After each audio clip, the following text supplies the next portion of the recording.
को उस मतवारे ने बताया। साधु महात्मा भोले भाले थे। साधु महात्मा पहुंच गए नाम पूछते हुए अजामिल के घर।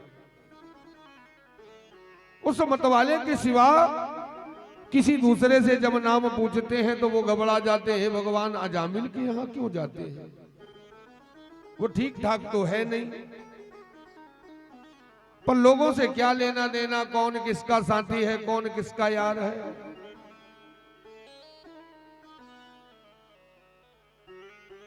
सायंकाल का समय था प्यारे। अजामिल के दरवाजे को खटखटाया। भगवत कृपा ऐसी भई कि अजामिल घर पे था नहीं, पत्नी थी। दरवाजा खटखटाया, गड़िका बाहर निकली। अजामिल के बारे में हम महात्माओं ने पूछा, बोले अजामिल भगत कहां है। गड़िका ने बताया, महाराज आपको नाम किसने बताया। बोले हम ये तो नहीं जानते किसने बताया, पर आपके ही नगर के लोगों ने नाम बताया, तो हम चले आए। हम महात्मा हरिद्वार से श्रीधाम वृंदावन जा रहे हैं, सो हमें आज रात्रि का विश्राम आपके यहाँ करना है और हमारे ठाकुर जी का भोग आपके द्वारा ग्रहण कराना है। गड़िका ने सारी बातों को बताया। गड़िका ने कहा, महाराज क्षमा करना, पर हम पतित हैं और हमारे हाथ का भोजन प्रसाद गोविंद को नहीं लगेगा। साधु महात्मा कहने लगे, कोई बात नहीं है, आप मत बनाओ। सामने बगीचा था। महात्मा जी बगीचे में ठहर जाते हैं। सूखा राशन दे दिया और उस राशन से गक्कड़ भरता का भोग बनाया।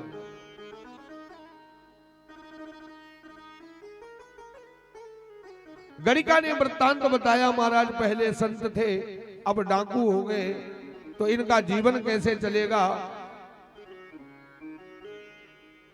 तो इन सारी बातों को सोच समझ करके महात्मा जी जिस समय भगवान गोविंद को भोग लगा रहे थे और जैसे ही प्रसाद खाने का मन में संकल्प किया, नेत्र से अश्रु की धारा बहने लगी कि यदि हम वास्तव में संत हैं,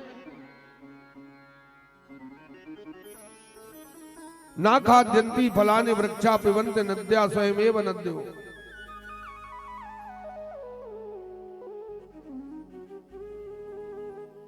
संत की जो उपाधि दी गई है वह इस प्रकार से होती है महाराज कि वृक्ष नहीं फल भगत है और नदी ने अजवै नीर और पर कारज के कारण संतन धरा शरीर।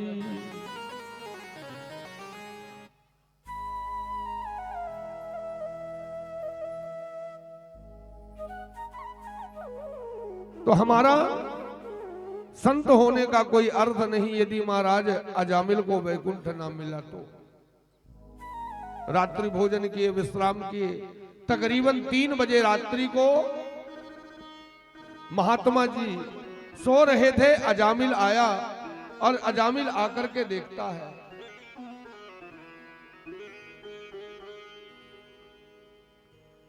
सामने बगीचे में साधु महात्मा सो रहे हैं। अजामिल को क्रोध आया, दरवाजा खटखटाया, पत्नी जगी, तलवार निकाल करके पत्नी से पूछने लगा, ये महात्मा कौन। गड़िका ने रोक दिया, महाराज रुक जाओ, आपके घर में नहीं है, दरवाजे के सामने है, इसमें आपको कौन सी परेशानी।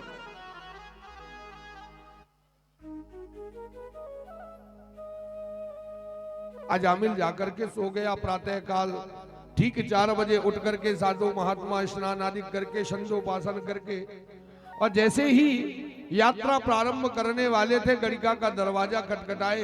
बोले, रेवी अब हम यहाँ से जा रहे हैं और हम साधु महात्मा हैं, हमने आपके यहाँ का भोजन प्रसाद ग्रहण किया है, तो संत महात्माओं को दक्षिणा देने का नियम है, दक्षिणा दोगी।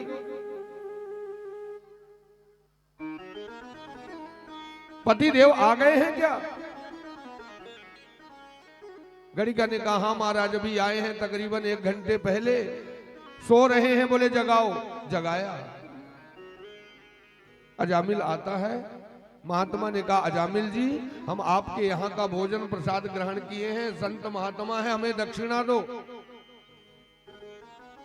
अजामिल ने कहा महाराज आप वही दक्षिणा समझ लो जो हम आपका ये दंड कमंडल लूटे नहीं, ये सबसे बड़ी दक्षिणा है। बोलो राधे राधे। वरना ये कमंडल लंगोटी जितनी है ना, ये सब हमारी हो जाती। महात्मा ने कहा दुनिया के लोग इतने विचित्र होते हैं।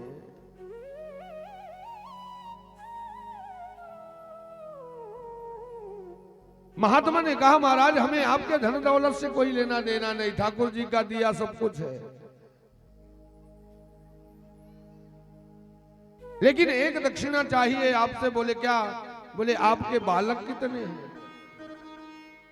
अजामिल मुस्कुराने लगा, बोले महाराज 9 हो गए हैं, 10वां होने वाला है। बोलो राधे राधे। ओ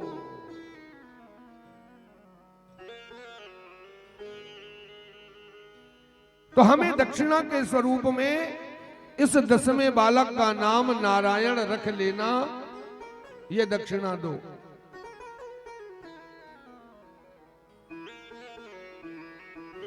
अजामिल ने कहा महाराज क्षमा करना, पर आजकल के फैशन में नाम ऐसे रखे जाते हैं जो कि लेना भी मुश्किल पड़ता है। बोलो राधे राधे। अटपटे नाम। पुराने समय में एक बात बताएं, भगवान का नाम रखते थे लोग,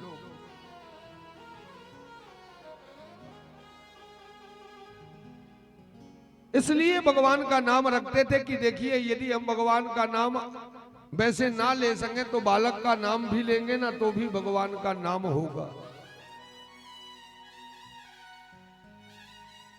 तो भाव कुभाव अलख आलस हूं और नाम जपत मंगल दिश दसहु।